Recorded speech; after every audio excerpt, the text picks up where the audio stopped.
Alright, welcome back to my Mythical Meta, your Magic the Gathering podcast that is actually your friendship and relationship podcast, I promise. I promise you that we are definitely your friendship and relationship podcast.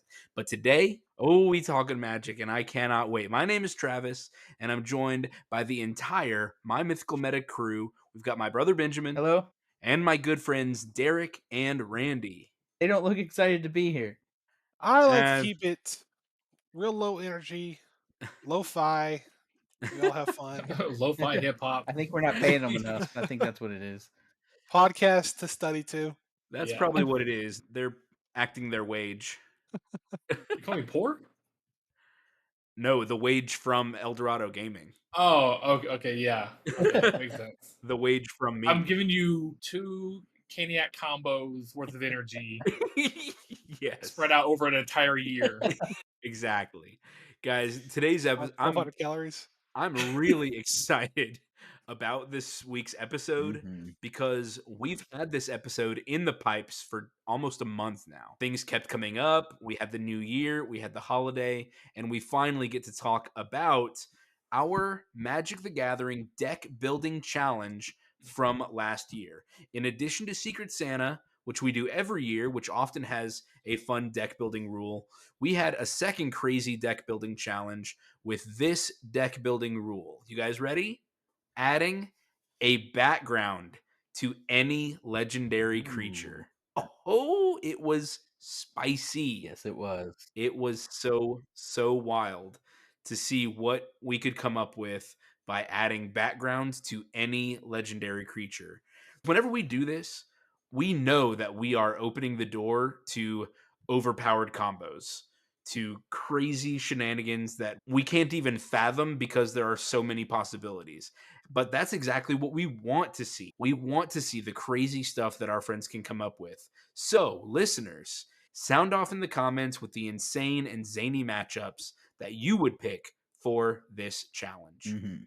Today's episode goes out to our patron, Becky. Becky! Hey, Thank you so much for being a patron, one of our longtime patrons. We are so thankful for your patronage, for your support for the show. If you are interested in our Patreon perks, please head to patreon.com/mymythicalmeta for more details. All right, let's jump right in and get started with some of the crazy decks that we came up with. So each of us are going to describe the decks we came up with, the legendary creatures and the backgrounds. And then we're going to talk about some of the key cards that became possible and the wild synergy that they had with our combos. I'm going to start us off today, and I actually have a really funny story for how I arrived here. Whenever we have these deck building challenges with these wild deck building rules, we often will set the play date several months later because we want to give everybody lots of time to deck build, and we don't play super often anyway. We all live far apart from each other, and so these are things that we need to plan far in advance. Because of all that time, we often end up sharing what we've come up with or our brainstorming steps before we actually get there. It's not often a surprise, or usually one or two of us will have shared with somebody else if it's not completely public. I know I shared with Benjamin. I know I talked a lot about my idea with Derek too. As we were getting ready for this challenge, we couldn't resist not sharing because we had some ideas. And then Benjamin and I started with the same idea. Yeah. Our first creatures were the same combination. So I let him keep that combination, and he's going to go last today because it was wildly powerful, so good, and it did win the first of our matches. We had 2 matches with these decks, and my deck won the second one. I should not neglect to mention that in the first game, my deck did nothing. It was a very, very sad showing. And the reason for that is that it's 5 colors. My legendary creature is Aragorn the Uniter. This is the 4-color Aragorn from Adventures in Middle-earth. He is a 5/5 human noble for red, green, white, blue. This is the Aragorn that has a trigger for each color of spell you cast. So if you cast a white spell, you get a token. If you cast a blue spell, you scry 2. If you cast a red spell, he deals 3 damage to target opponent. If you cast a green spell, target creature gets +4/+4 until end of turn. That was my legendary creature. And the background that I gave, guys, you should have known Aragorn is actually a cultist of the Absolute. He comes Oh my back with god. an army of undead spirits. That's not by accident.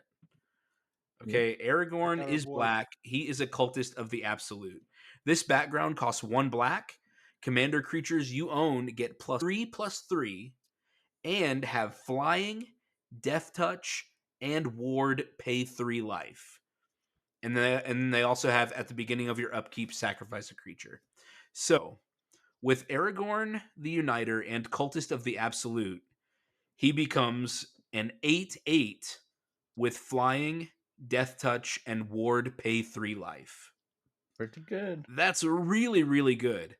Another really great thing about Cultist of the Absolute and kind of how I built this deck was I can just play it when I'm ready for an Alpha Strike by Aragorn. If Aragorn's not ready to knock somebody out, I just leave Cultist of the Absolute in the command zone. I don't need to play it until Aragorn is ready to attack because he's going to get not only the +3/+3, but also the flying and the death touch all at the same time. The way I built this 5-color deck, and then, like I said, that's why it was so hard to get off the ground in the first game, was my mana challenges. I just could not get the right colors or the variety of colors to cast what I needed. Aragorn takes 4 different colors to get out onto the battlefield. A lot of my deck takes lots of different colors because I built charms. I built Aragorn charms. I've got Naya charm, Rith's charm, Boros charm, as well as several of the charms that include black. Rakdos charm, Golgari charm. Some of the best charms in our format would have been out of Aragorn's reach. But when Aragorn has access to black from Cultist of the Absolute, bam, I get to start adding in all of the best charms that are in the game. Sultai charm is in here. Those are all just really excellent cards. And not only do they give Aragorn the flexibility of whatever mode I choose, but Aragorn also creates a ton of value by having all of his triggers go off. For example, Naya Charm is a 3-color spell, red, white, and green, which means when I cast this, I get its effect. Maybe that's tap all creatures target player controls, or return target card from a graveyard to its owner's hand. I can recur something from my graveyard with this. But with Aragorn, that's also create a token, deal 3 damage, and target creature gets +4/+4. Usually that's Aragorn himself. Yeah. So Aragorn becomes a 9/9 whenever I cast any spell with green. And that was a lot of these charms. In the second game, I was able to really get off on a really fast foot and take a pretty commanding presence of the game because in my opening hand, I had Leyline of the Guild Pact. This is all 5 colors from Murder at Karlov Manor. If Leyline of the Guild Pact is in your opening hand, you can begin the game with it on the battlefield. So I was able to slam that on there and never have to worry about my colored mana throughout the entire rest of the game. Each non-land permanent you control is all colors. Lands you control are every basic land type in addition to their other types. So I That's never, nice. it was an insane handicap to be able to start that second game off with because I didn't have to worry about having the right colors for the entire rest of the game. Mm-hmm. Some other cards that were able to make a huge showing in my Aragorn deck. The card Conflux. Yeah. This is a 5-color spell. It costs 8, and it says search your library for a white card, a blue card, a black card, a red card, and a green card. Reveal those cards and put them in your hand, shuffle your library.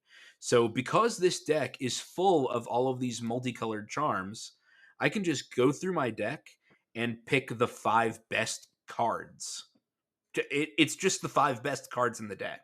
that I get to grab and move on with. Yeah. There's So obviously having that selection and having the flexibility that these charms offer, I was able to just play an insane control game while also having a Voltron commander out, essentially, Mhm. because he starts as a 5/5. Any spell that's green makes him a 9/9. One of the other cards that really does a ton of duty in this deck, Knight of New Alara. Mhm. Each other multicolored creature you control gets +1/+1 for each of its colors. That gives Aragorn an additional +4/+4. So, yeah, so 5 plus 4 is 9, plus 4 again is 13. The clock is now 2. The clock is now 2 with Knight of New Alara, and then tap a Boros Charm on there and give him double strike. Play Cultist of the Game over. Absolute, give him flying and death touch, Mhm. and that is a one-hit KO if somebody doesn't have an answer for it. But once I play Cultist, now he's got Ward. Now, the wards only pay 3 life. It's not a mana ward, which I do think is better than the pay life wards or some of the other ones we've seen. But to give Aragorn a 2-turn clock ended up being extremely powerful in this game. The way that I ultimately ended up winning was bestowing Chromanticore onto Mhm. Aragorn. Bestowing Chromanticore costs 7, Wooburg plus an extra 2. Bestowing Chromanticore, not only do I get literally all of Aragorn's triggers, Mhm. so a token, which makes great fodder for Cultist of the Absolute, the Scry 2, the 3 damage to an opponent, and the +4/+4. But Chromanticore gives enchanted creature an additional +4/+4, flying, first strike, vigilance, trample, and what saved me to be able to do this 3 turns in a row, vigilance and lifelink. Yeah. It was just the amount of life I was able to gain from I think at that point, if I'm able to cast a green spell, a 16/16 per turn, I Oof. was able to gain 16 life each turn. And after I start knocking people down, it was really difficult for anybody to get back. Plus, like I said, all of the charms that were able to defend and play a control game, countering spells or defending and protecting and things like that. I had a ton of fun building this deck, trying to find the charms that are 3 colors, obviously, because I want to get as many of Aragorn's triggers as I can for each spell, but also saying it's okay if it's 3 colors and one of those colors is black, just because of how good those charms are. I Mhm. already mentioned Rakdos Charm and Golgari Charm. They're just top performers, overperforming charms every time you see them. Golgari Charm is a regenerate. Say somebody's willing to pay that ward to play a kill spell on Aragorn, regenerate. And not only will I regenerate, I'll give him +4/+4 at the same time. If you decide to attack me, I'm gonna life gain for that much extra. It's just all of this value that starts packing up because of Aragorn's access to all 5 colors instead of just 4.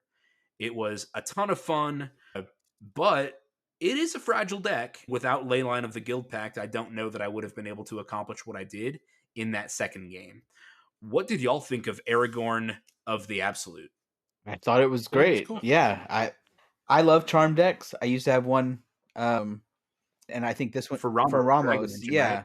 Yeah. But I like it as Aragorn better, and I think making it 5 color, I think opens up a lot of possibilities. I thought it was very inspired. I think one of Aragorn's biggest weakness is that there aren't but maybe 2 other cards in all of Magic that can trigger all of its abilities at once, Yeah. unless you add black. And then when you add black, you have all conflicts can trigger it, and you can Yes. play other things like that. So yeah, I thought it was really good. I do have a few other like 5 color spells. I have Omnath, Locus of All in this deck. He could have been a fun commander. Omnath, Locus of All is insane. I have a couple other 5 color spells. Two-headed Hellkite is Wooburg and 1 for a 5/5 flying menace haste. This boy swings as soon as he comes out. Whenever he attacks, draw 2 cards. Whoa. So good. I included Jared Carthalion in here. He's the 5 color planeswalker. He was the leader of one of the commander decks, I think in Dominaria United.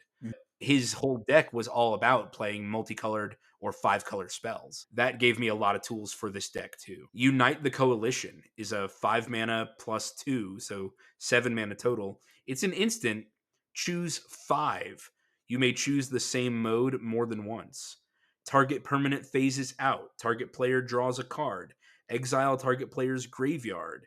Unite the Coalition deals 2 damage to any target. Destroy target artifact or enchantment. So imagine playing 7 to get any of those 5 effects, plus creating a token, plus scrying 2 before you draw a card, plus dealing 3 damage to target opponent, plus making a creature +4/+4.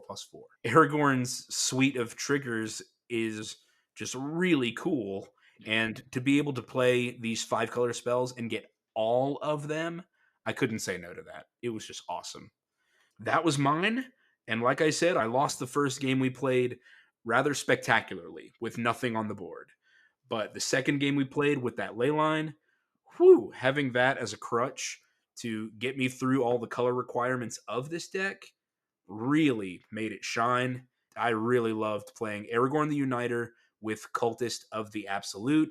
That was how I decided to live out this challenge fantasy of adding any background to any legendary creature. All right, Cool. Pretty next. good. This challenge was just a ton of fun in general. And I actually especially liked what Randy decided to do. We've been saying for years that Randy's Darien King of Kaeldor deck is one of his most powerful decks. Mm-hmm. But we've also been saying that Darien needs another color. We've been saying that for a long time. Make it green, make it red, make it blue, like make it black. It doesn't matter. But man, Darien with one other color would be even more powerful. As it turns out, that's exactly what Randy decided to do for this challenge. So That's what we did. yeah, so Randy, So, take it away. Tell us what you did with Darien. so I took my old Daring deck that was just very heavy life gain based off of every single action possible in the game. I do something, I gain life. They do something, I gain life. That's I wanted to cover all my bases. And if you're interested Uh, in this old Darien deck as its original version, mono white, we do have a deck tech for it. And man, the only thing wrong with that deck tech is that it has mana crypt in it. So sad. no. Maybe they'll unban you. Maybe someday They'll they'll unban unban mana you. crypt. But yeah, I'll put that link up here in the corner. Just throw a land in there. It's fine. Yeah, It actually needs it, so that'd be worth it. that's probably right. Yeah, it's probably running 30 something lands. What Like do we low say? 30s. Land of Brass? City of Brass, City of yeah. Brass? That's Land of the Brass. one. Anyway, I added red because the issue towards the end of Darian's life before I took him apart was he thrives off of your opponents hitting you. After a certain point, though, they just know I'm just not going to hit you, and you can't build up a board state very well. Right. So I was like, fine, then I'll do it myself. And so adding red, I chose Street Urchin. It is a legendary enchantment background, obviously. Commander creatures you own have pay 1, sacrifice another creature or an artifact. This creature deals 1 damage to any target. Myself. The goal is I sacrifice something, like just a token that I've already generated, hopefully. Sacrifice that 1 token, deal damage to myself, hopefully make 1 or more tokens off of it while I have a life gain, like a Soul Sister or something like that, on the board. So then I get my life back, and so it becomes I could just feed myself. Yeah. Teach a man to fish kind of thing. And I've been wanting to build something that with a little bit of more aggro feeling to it. And so this is it. I want people to swing. I want people to have to swing out, and if you're gonna hit them or me. Either way, you're getting rid of my opponent, or you're gonna feed me. I added things like that. Let's start with Carve Slaughter. This is a card that I pulled a while back, and I've been dying to put it in a deck. It's just dope looking. Any deck just because of how cool it looks. Yeah. Just yeah, you'll put it up on screen. It's a dude with sword hands, big chaotic bone looking sword hands. All creatures have double strike and attack each combat if able. Now he's an 8/8 and he costs 8, but I have double strike, so he deals 16 damage. Awesome. Yeah, he's a big boy. deals a lot of damage, makes everyone swing out, makes all my tokens hit harder, Yeah. and it's hey, I want to get this stuff moving, and I've been wanting to use that for so long. And I feel like I finally found a place for them. Of course, the deck still has a lot of ways to create tokens, things like Oger Talk, Foundation. The important part of him is if or her, him or her, I don't know. If one or more creature tokens would be created under your control, 3 times that many tokens are created instead. That's the bread and butter. It is also a creature. It's a 6/6 with Vig, whatever. It triples your tokens. So Yeah. now I sacrifice 1 token, pay 1 mana, deal damage to myself, and now Darren makes 3 tokens come in. And then I'll probably gain 3 life or more. Yeah. Oh Hmm. yeah. So it's, oh no. I'm just going to tap all my mana like your Yeah. End of turn before of the player you. before Yeah. you. Yo, you're in Pay it. step. Let me tap all this mana that I have untapped. Tap it all Yep. real quick. Get a bunch of guys on board, and now I'm ready to swing out. In case someone still doesn't want to attack me, I did throw some cards in here for just either pinging someone else if needed or myself. Fireball, shock, things that just deal 2 damage to any target. Like no one else is gonna hit me. I need it, so I'll do it myself. Lightning bolt. I think that's Uh, smart. Yeah. yeah, I I think that's needed smart. ways to. Lightning bolt and shot can take out plenty of just pesky utility things that other people Yeah. might have. And like you just said, if you need it for yourself, you can. I think that's really smart. Let's see. Another one that I think was pretty solid in red. War's Toll. It's a red and 3. It's an Mhm. enchantment. When an opponent Yes. taps a land for mana, tap all lands that player controls. If a creature an opponent controls attacks, all creatures that opponent controls attack if able. No more those little 1/1/2/2s that have all the utilities sitting back, never swinging, never getting Mhm. in danger's way. It's like, nah. If you want to swing, you gotta swing everything. Of this card, it Oh, just gets things happening. yeah, and it's also, hey, you're out of mana. That Yeah. means okay, you spent 1 mana, you're out. Okay, on my turn, you don't have any mana. Yeah. It's like if you want No, to no play instance any on my spell, turn. there's no saving it. Yeah. Yeah, you have to save it until it's my turn. Of course, let's see, Ancient Copper Dragon. I have Ancient Copper and Ancient Gold Dragon both in here because, I mean, rolling a d20, getting a ton of artifacts on board, like or artifacts or 1/1 flyers. We were terrified of Ancient Gold Dragon going off at one point, weren't we? Yeah. Yes. Yeah, Yeah. he was Yeah. kind of swinging at me, I think. I told him not to. I was like, please don't swing at me. Please don't swing at me. Now I gotta. Ray's a very easy person to reverse psychology. So, of course, Well, he swung at me and I but killed it Derek immediately. bluffs so much, so I'm like, no, I have to call you your bluff now because if I let you get away with it, then you got a free counter spell on me. Yeah. I'm gonna make you burn it. Please, please don't attack me. I'm I begging I you. do I know exactly what you mean, Randy. You don't want him to be able to get out of the consequences without having spent a resource. Yeah. Oh, for 0 mana and no card disadvantage, you got what you wanted. No, if you're gonna get what you want, then you have to spend the mana and the card. So the next time around, it's not there. The deck is just trying to vomit as many tokens onto the battlefield. Most of it is through sorceries or enchantments. There's actually not a whole lot of actual creatures in the deck itself. The few that there are do this to gain life, do this to beef up your tokens. Yeah. So most of it's pretty standard with how he was originally, which you can see more in the original deck tech. Let's see. I guess the last two I'll mention are they're basically win cons for this in red. Perforos, God of the Forge, red Ooh, and 3 for an yes. indestructible god. As long as your devotion to red is less than 5, Perforos isn't a creature. Whenever another creature enters the battlefield under your control, Perforos deals 2 damage to each opponent. And then also, red and 2 creatures you control get +1/+0 to the turn. Bread and butter is I'm vomiting creatures onto the board, I'm machine gunning the opponent's life totals down.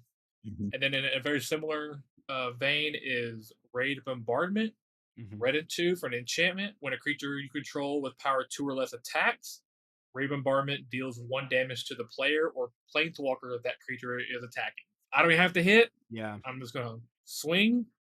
I have 20 creatures. You take 20 damage. and then we go from there. Yeah, I just raid decided bombardment is awesome. I wanted this deck to just be like huffing paint on bath salts, running Win this fast. way. Very Mad Max, yeah. Yeah, That's there are some other things that I added, but I feel like those are some of the big boys, a bit more impact or just sure. Yeah, Pizzazz.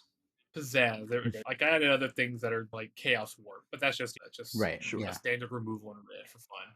What was your reaction when, if you can remember, we were all doing just our reveals and Darian there in the command zone? Oh, it was fun. When I talk about my deck's very much based on that too. And I very much wanted to outdo his Darien deck. So yeah, I can't remember any specific, but I was like, of course he picked Darien. But I think you and I talked a lot about Yeah, it we beforehand. talked about it, Okay. and you were like, give it red or give it green. Oh, And I think red was one of the few that just let you deal damage to any target, which I needed. And then Mhm. also, it needed tokens or creatures, but specifically tokens for me. Because There's a couple of those Perforos effects in red that are getting cheaper and cheaper. They're starting to put it in more and more things. Impact Tremors is one, Warstorm but Surge. yeah, then that's in here as well. I think.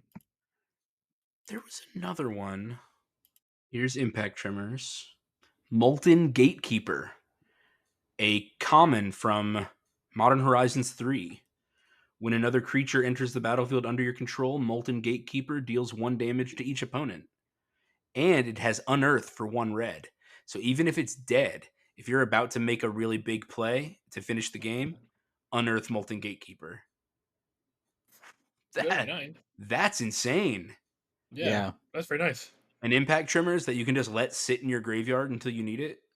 That's really good. If you have some Okay. that deal damage to each player, like Earthquake, Oh, you can yeah. wipe the board and then end up with creatures at the end.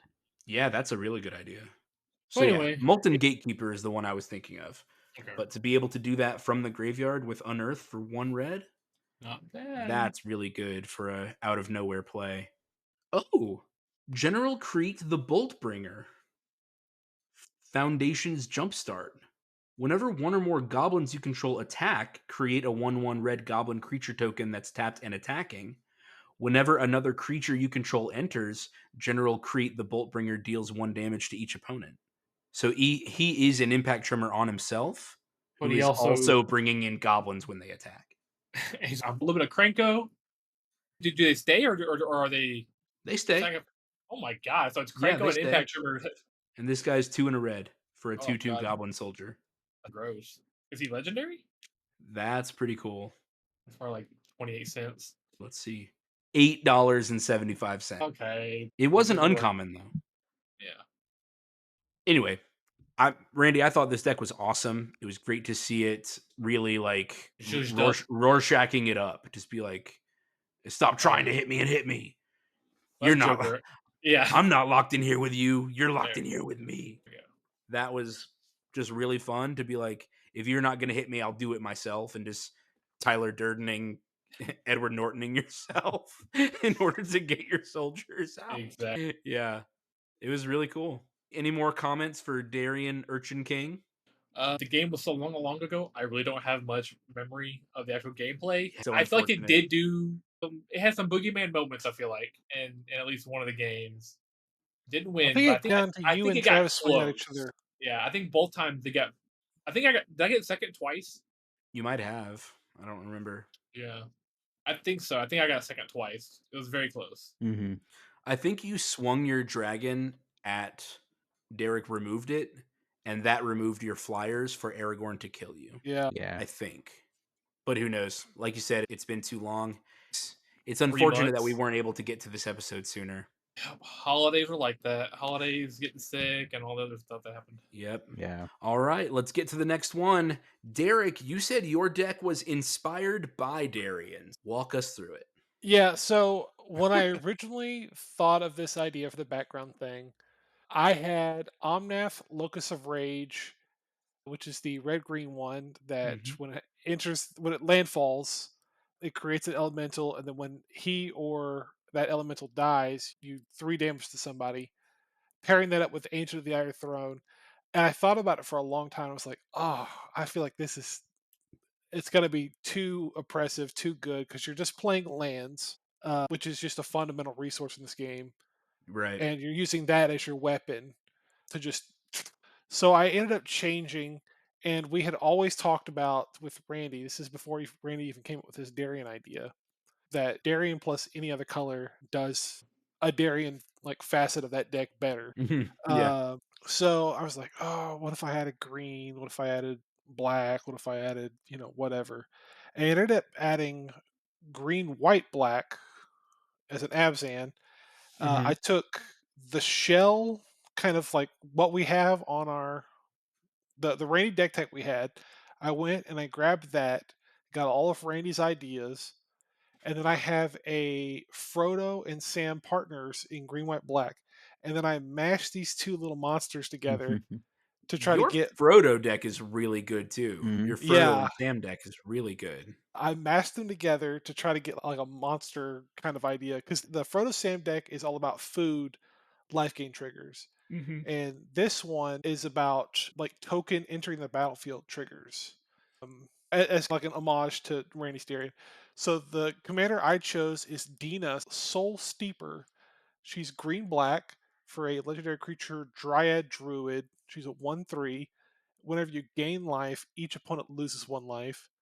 And then she's got an ability that's pay 1, sacrifice another creature. She gets plus X plus 0 until end of turn, where X is the sacrifice creature's power. I don't think I ever Did you used ever that. use that? I don't think I ever used it. It's not there. Okay. We're not here for that. Yeah. And then I paired her up with the Far Traveler background, which is white and 2. Commander creatures you control have at the beginning of your end step exile up to one target creatures you control, then return it to the battlefield under its owner's control. That's not super helpful, but there wasn't really a good white background to use. So the other option I had, I'm trying to think of it off the top of my head. It's Inspiring Leader, which is the same cost, except it gives creature tokens you control +2/+2. I feel Yeah. like you can go either way with it. Far Traveler might get you one extra trigger or whatever. So the whole deck is about using tokens and little creatures to enter the battlefield and trigger things like a Johnny's Welcome. It's an enchantment for 1 white. Whenever a creature enters the battlefield under your control, you gain 1 life. Oriok Champion does the same thing. It's a creature with white. Auriok Champion is whenever another creature enters the battlefield, period, anywhere, Yeah. just under your control. Yeah. Same Daxos, with Blessed Soul with the Warden, Sun. Soul's Attendant, Yeah, there's several of these cards that do this. Green and white are really good about these cards. There's several of them in this category. And Essence these, Warden, you're right. yeah, you have all these little guys, and they come in, they gain you 1 life, and then that'll trigger Dina to make everyone lose 1 life. And then you have cards like Marauding Blight Priest, which is just or just a common card. It's black and 2 for a 3/2 vampire cleric. Whenever you gain life, each opponent loses 1 life. So it just doubles up on Dina's trigger. Yep. Mhm. And you just start machine gunning the whole board down with just these little stupid tokens. Here's And Starscape Cleric that does the same thing. yeah, in case for whatever reason your 2 CMC commander gets too expensive, you got a little backup. There's some recursion like Nethroi, Apex of Death. He's green, white, black, and 2 for a cat nightmare beast, 5/5 with mutate, death touch, and lifelink. And there are like maybe 4 humans in this deck. So plenty of mutate targets you should be able to find. Yeah. Whenever he mutates, return any number of target creatures with total power 10 or less from your graveyard to the battlefield. Most of this deck is like 1/1s and 2/2s. So he's a pretty good engine for that. And so these little guys generate the value, life gaining and stuff. And then I put in some token generators that kind of just do their own thing without me having to get too involved and spending a lot of mana. So Yeah. I have Beladros Witherbloom, a green black 5 Elder Dragon 4/4 flying. At the beginning of each upkeep, create a 1/1 black and green pest creature token with when this creature dies, you gain 1 life. And then he's got a extra effect here, pay 10 life to untap all lands you control, activate only once each turn. So if I'm gaining tons of life, I'll just use it each turn if I've got something to Yeah. spend Mhm. mana on. It's a little weird because it feels like it's all over the place, but there's like Chatterfang Scroll General, who, if one or more tokens would be created under control, those tokens plus that many 1/1 green scroll creature tokens are created instead. So if Beladros is making a pest token, you're getting a squirrel also at the same time. Alinda, the Dust Grows, my beautiful queen, Yeah. whenever another creature dies, she gets a counter, and then whenever she dies, I create X, where X is equal to our power of that many 1/1 white vampire creature tokens with lifelink to keep the thing going. It's Keep funny, you said that all of these token generators, they aren't really connected to each other, and you're right. If you look at the deck tokens required for this deck, there are they're all over the place. 17 different tokens. Yeah, Beasts, cats, elephants, elf warriors, gnomes, human soldiers, pests, saprolings, soldiers with lifelink, soldiers without lifelink, squirrels, vampires with lifelink, and warriors. Those are all the different creature tokens this deck needs. yeah. They're not related to each other, but they all do something and get me like board presence without me having to do much. Like maybe I have to attack or something, or I just have to make it to an upkeep trigger. Wolverine Rider's the same as Beladros, except I get Mhm. an elf on an upkeep. Tindershoot Dryad and Illustrious Wonderglyph, same thing, except I'm getting a Saproling or a Gnome on an upkeep. Uh-huh. Lathril has Elflink. When she hits, she gets that many elves. Oh yeah, I forgot about Lathril. Ocelot Pride is a card that is $50, so don't buy it, just proxy it. For 1 mana, you get a 1/1 cat with first strike and lifelink. It's got Ascend, which means you need to have 10 or more permanents, which shouldn't be a problem. At the beginning of your end step, if you gain life this turn, which you should be, create a 1/1 white cat creature token. Then, if you have the city's blessing, for each token you control that enter the battlefield this turn, create a token that's a copy of it. For So, 1 white mana, yeah, Modern Horizons 3, go to jail. Go directly to jail, do not pass go. That is yeah, insane. No wonder it's $50. yeah, it's crazy. Don't buy that card.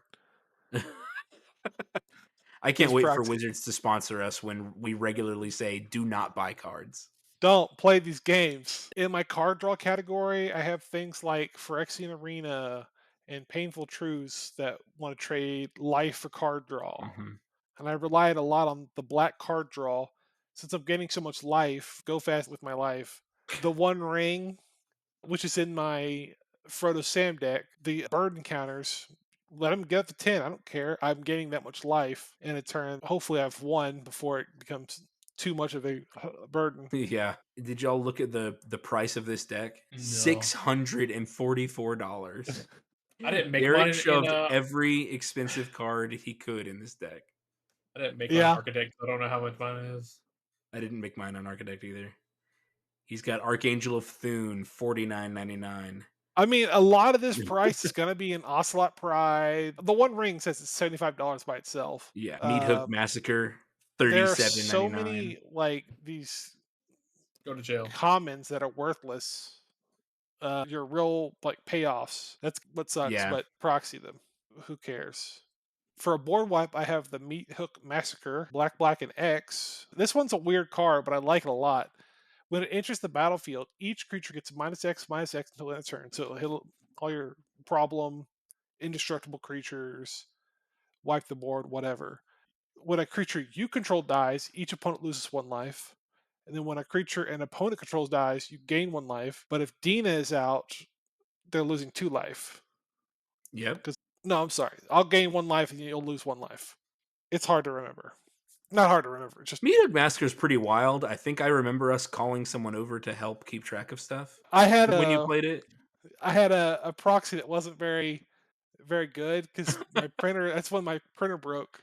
So I had Handwriting to all your like, proxies. okay, it does this, but if it does that, that's the deck. I do have Exquisite Blood in here as an infinite combo with my commander. It's Mhm. a black and 4 enchantment that when an opponent loses life, you gain that much life. If they take 1 damage, I'll gain 1 damage or whatever, and then Dina will make them lose 1 damage for each, and then it'll just start going crazy with triggers until they're all dead. It's pretty good. Shame. But yeah, that's basically it in a nutshell. Nothing. It's not like crazy, but it's just fun life gain shenanigans. Having both Derek and Randy playing life gain decks that both triggered on ETB creatures coming in and whatever. Definitely, they all keyed off of my deck. Are we ready to transition? Yeah. Yeah, let's do All it. right. Derek, this deck was awesome. It was a ton of fun to watch, to see the triggers just going off. And I especially liked how your deck turned Benjamin's deck on its head. Yeah. Yeah, it Uh, turned it. That's my best friend over there. That's my secret weapon. Is Yeah, my I really commander. liked that. So yeah, let's go ahead and switch over. All right. This is the idea that Travis also had, and I was so grateful that he let me do it.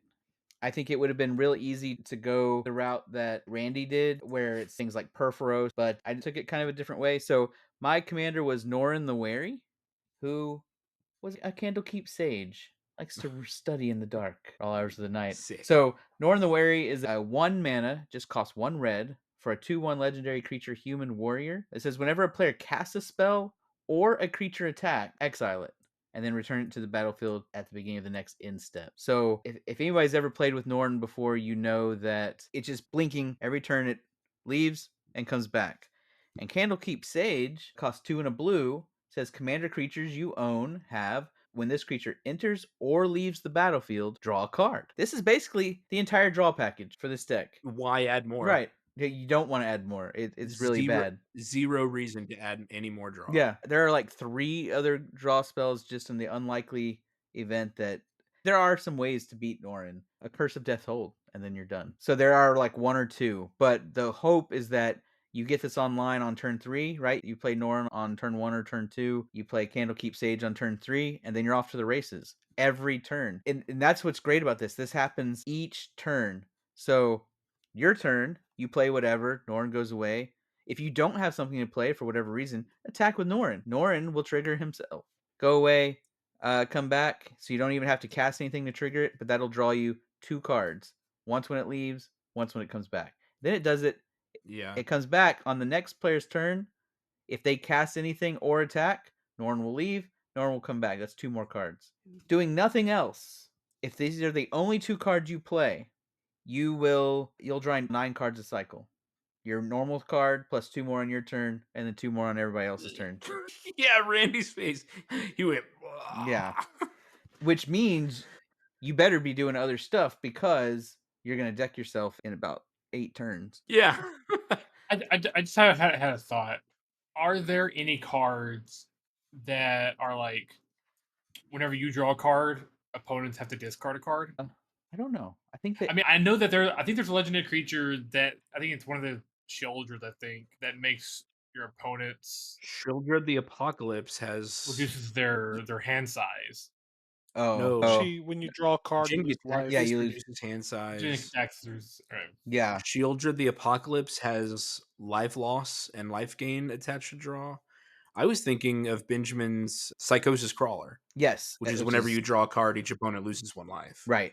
Yeah. So yeah, I was gonna go through some of the I win was- cons, like how do you kill everybody before you die yourself. The big thing here is you're looking for draw triggers. There are cards that say when you draw cards, deal damage, or opponents lose a life. There are obviously cards that say when you try to draw from an empty library, you win the game. I did not put those in here. Because Benjamin ain't a buster. That's right. He said, I'm here to go fast. But I did put some cards in here to try to prevent me from losing to that and maybe win in the process. One of the cards I put in there as a win condition is Psychic Spiral. The 5 mana blue instant says shuffle all cards from your graveyard into your library. Target player puts that many cards from the top of his or her library into his or her graveyard. So there are a few cards in here that gives you no maximum hand size. That's cool. But this deck is actually not designed to have a huge hand usually. If that happens, great. But what it's actually designed to do is putting a bunch of stuff in your graveyard, because if you're drawing 9 cards a turn, you can't hold all these cards. At the end of your turn, you're going to discard down to hand size. So a lot of this is based on draw triggers and then discard triggers. And I have some additional discard outlets to do with that. But so your graveyard fills up real fast. So you're down to 10 cards in your library, mill someone for 80 cards and refill your library. Wow. That's awesome. And you can do it at instant speed. It's great. Obviously, there's the draw triggers like Psychosis Crawler, but also there are a whole bunch of cards that say when you draw your second card each turn, do something. Do something cool, yeah. And because you're doing that every single turn, those cards are going to trigger 4 times per cycle. Every turn, right? So the best one I think is Min Wily Illusionist. It's a 3 mana Yeah. gnome wizard. It says whenever you draw your second card each turn, create a 1/1 blue illusion creature token that says this creature gets +1/+0 for each other illusion you control. So one cycle of that, you play it, you're going to draw your second card, you're going to keep going. You'll have 4 of them. They'll all be you'll have 4 ones ready to go the next turn. And then it has a second thing. Whenever an illusion you control dies, you may put a permanent card with mana value less than or equal to that creature's power from your hand onto the battlefield. So you're building up all these illusions. They're getting huge. If they kill any of them, you Yeah. get to play stuff from the board. If they do a board wipe, okay, you're holding like 7 or more cards. You're probably going to get to play all of them after a board wipe. It's really good. It's not okay. Next one I want to. This is actually how I won the first game. Triskaidekaphile. It's a 2 Mhm. mana human wizard. It says you have no maximum hand size. So I'll show you some other discard outlets in a second that can get around stuff like that. But you have no maximum hand size, and if you have exactly 13 cards in your hand on your upkeep, you win the game. And it has the ability to draw a card, which you'll never use in this deck. But because of all the different discard outlets, you can control your hand size and try to win with exactly 13 cards on your upkeep. So Yeah. I don't think playing cards like Laboratory Maniac are that great because then you just like you're not playing the game anymore. I don't feel like you're not interacting. It's just draw as many cards as you can and then game over. That's how I felt with my Tachova deck. Yeah. It always just becomes, let's get to the Laboratory Maniac and let's just get this over with. Yeah. Yeah. But I feel like this sort of alternate win condition, you have to actually achieve a specific result. It's a creature. You have to wait till your upkeep, so it's on the board, Yep. and everybody can see it coming. They can see if you have 13 cards in your hand on your upkeep or not. But I can use discard outlets to try to manipulate that a little bit. I feel like it provides a little more interaction, and I don't mind winning that way. I didn't mind winning that way when we played it. So the discard outlet that I used to get to 13 cards was Seismic Assault. So you're drawing a bunch of cards, right? And you have no maximum hand size, which means you might have a hand of 50 cards. Well, 15 of them are probably lands. Seismic Assault says discard a land card, deal 2 damage to any target. So you can use it to try to control your hand size, but this is just one card. The better thing is it gives you something to do with all those lands because you don't have any way to play the extra. They're just stuck in your hand. And so you're just discarding to Seismic Assault to control the board or hit someone's life down to 0. Great card. A similar one that just says, hey, if you I have all these cards in my hand, I don't know what to do. Firestorm. Firestorm is a 1 mana instant that says discard X cards, deals X damage to X target creatures or players. Wow. So if you've got 20 cards in your hand, you can deal 20 damage to 20 targets. Now you have to have 20 targets, so you might be shooting some of that at your own tokens or whatever.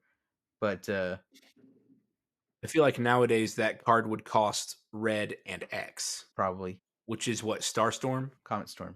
Yeah. But you don't have to discard for that.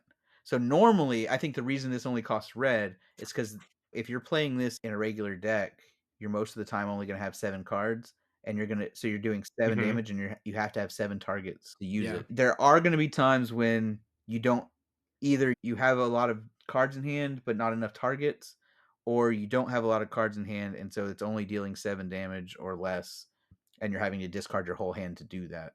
So I could see why it's not like the best thing ever, but I figure if you're holding your deck in your hands and you just go, fine, let me find 70 targets. Derek and Randy have just built up their token army. I've built up a token army with Min, and this deck makes lots of tokens because so many of those. Wasn't it Improbable Alliance makes you a fairy for Yeah, each I time? mean, Improbable Alliance, Mad Ratter. The Mad Ratter got you 2 rats right. every time you drew your second card. Detective of the Month gives you a detective when you draw your second card. Thopter Mechanic, when it dies, gives you a Thopter. There's just a whole bunch.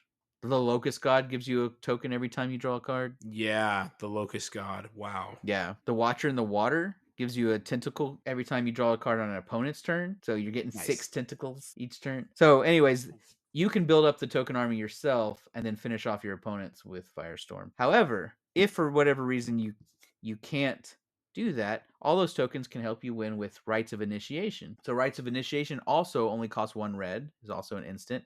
Says discard any number of cards at random. Creatures you control get +1/+0 until end of turn for each card discarded this way. So it's an instant speed pump spell where you just say, I'm gonna give all my creatures +10. Or whatever you happen to have. What did you say? What card was that? This is Rites of Initiation, costs 1 red. So you swing with your token army, and then instant speed, give them all plus however many cards you have in your hand. Dude, So, that's crazy. yeah, so Firestorm, Cost 10 yeah, cents? it's great. So if you are playing decks that can put a bunch of cards in your hand, consider these as alternatives to Labman. These just 1 Yeah, mana. Labman's I I love boring. that, man. Labman is tired. Yeah, Yeah, He's give him a been in the break. format since 2011. Let him out the lab. Go Innistrad? home. He has a family. Let him be Like, how family many man for a minute. times I think I've lost count in only my own games. I've lost count of how many times somebody's won through Lab Maniac. And in terms of content creators, videos, shops, like he's everywhere. yeah. It would be so nice to see somebody with tons of cards do something else. So I loved watching this deck go. I especially appreciated the fact that I had the idea, and so I was able to watch it and be like, yes, that idea was really good. It's great to have some confirmation that your own idea was good. I do think in my mind, I was thinking the Perforos Mhm. method. What can I make off of Into the Battlefield triggers? Yeah. Because I just did a search in Scryfall for draw your second card, Yeah. and there's 30 something only red and only blue effects. Yeah. It's The crazy. only colors you needed. 30 something cards that just give you wild value for drawing your second card per turn. And to be able to get that every single individual player's Yeah, it's insane value, it man. is, yeah. I think I ended up only having about 20. I had 23 cards with draw triggers. Some of them are draw your second card, some of them are when you draw any card or whatever. And then I had 20 cards that either let you discard or have discard payoffs. Yeah. And I think being able to skip your card draw, the card draw category provides extra room Oh, to yeah. do some of that. So many slots in your deck to be able to free up for cool Yeah. stuff, cool synergy moves. So I do have Mhm. Arjun the Shifting Flame. What I'm gonna try is to play this deck with Arjun as the commander, and see how that works. Obviously it's not gonna have the consistency, and Arjun costs 6 instead of 1 and 3, but the fact that you're drawing all those cards, it can still trigger all these things. So I'm willing to try it. But Yeah. Norn and Candlekeep Sage, if you like drawing cards and you like triggers, it's the deck. It's the deck for you. And you and your friends are willing to try out this deck building challenge. True. Yeah. Do it. You got nothing to lose. If they weren't able, or if they're not willing to do that, do you guys have an idea of what a legal commander for your decks would be? I know Benjamin just said Arjun the Shifting Flame. Yeah. I was literally like he said that, and I was like, I don't think I have a 2-color legendary in my entire deck. I think they're all monocolor. So I was literally pulling up Boros commanders to see who would uh fit. like Benjamin said, I think Ramos Dragon Engine is a really good choice for charms in general Yeah. because his +1/+1 counter count is just going to be high enough every turn Mhm. to be able to get that 10 free mana. But Omnath Locus of All as a second choice Mhm. Yeah. because I think his ability is something like It's look at the like top card of your deck and add mana to your mana pool equal to the cost of that card. Some It's weird. it's like something about having 3 pips in the casting cost or something like that. I don't know Yeah, why I'm something guessing. about I colored got mana EDH, but symbols. First, if you would lose unspent mana, that mana becomes black instead, yeah, at the beginning of which your is pre-combat main phase, look at the top card of your library.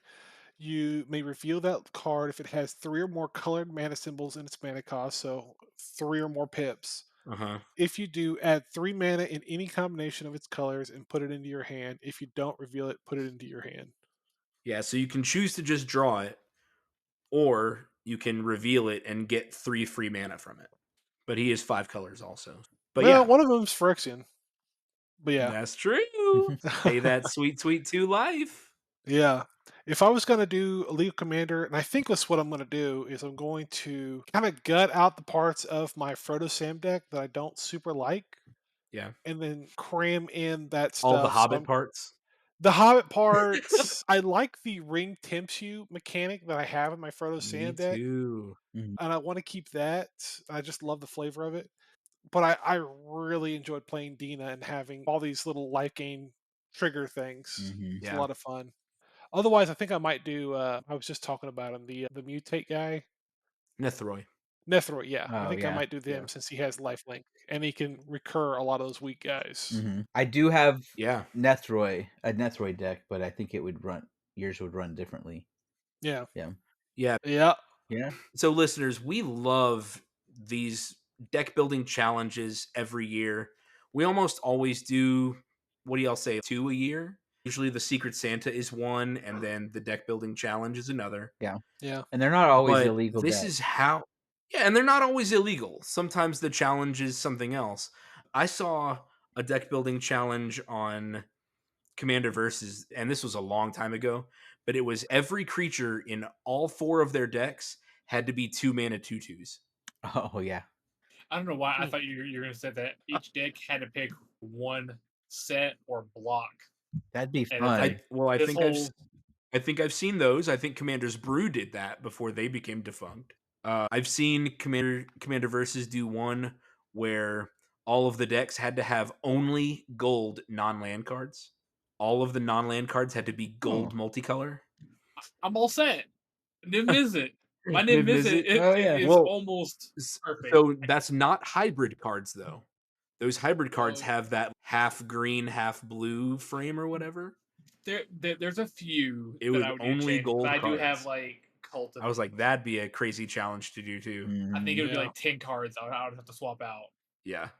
And then that deck is all set. So challenges are how we can continue to have fun playing Magic. And like I said, we've been doing this for 10 years. We've been playing Magic for a very long time. Mhm. And just like playing with a certain item set in Smash Brothers can keep the game interesting, or adding expansions to other games, you play base game Pandemic for 3 days straight, then you want an expansion. Then you want to start changing things.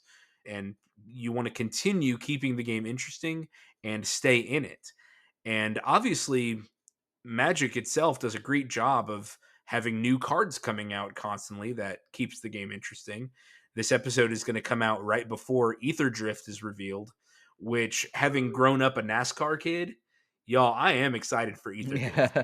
It looks wild, but it looks fun. To me, Ether Drift looks like the in-universe version of the attraction amusement park unset they made. Oh yeah. You know what I mean? Mhm. So I'm pretty excited for Ether Drift. I think it's going to be a lot of fun. I think the mechanics that I've seen in it were cool. I think start your engines and max speed are pretty interesting, to just say, all right, let's go fast. So I'm Go excited for fast Ether and Drift. what? Go fast, Touch eat food. grass. Touch grass. Go fast, eat a hot dog out the window. This is how we keep the game interesting. And I really encourage listeners, if you have a regular friend group, or maybe you have a group that you play with at the shop, or a shop that fires off regular events, ask them if they want to host deck building challenge nights or deck building challenge exhibition matches or whatever, or a sign you could put on a table that says, hey, this week or 4 weeks from now or 3 weeks from now, put it on your shop's calendar and say, we're doing this wacky deck building challenge, and see who shows up, see if it's got any interest, and point them to our episodes. Because at this point, I think we've done 2 or 3 episodes about our deck building challenges. Mhm. So this is something that we love to do with Commander, and we can't wait for it to get more popular and see what kind of wacky challenges are out there. Benjamin, have you got any words of wisdom for today's episode? Be creative and find creative friends. You'll have more fun. And when being creative fails, copy somebody else's really good idea. Print the proxies. And print the proxies. Thank you guys so much for listening. Derek, Randy, Benjamin, thank you guys for being my great friends. Adios. Bye. Bye. This episode was sponsored by Eldorado Gaming. Use the promo code META for 10% off your order. Please like, comment, subscribe, and share. This episode was edited by me, Travis Konishek, and our intro and outro music is by Tyler Heath of the Oh Hellos.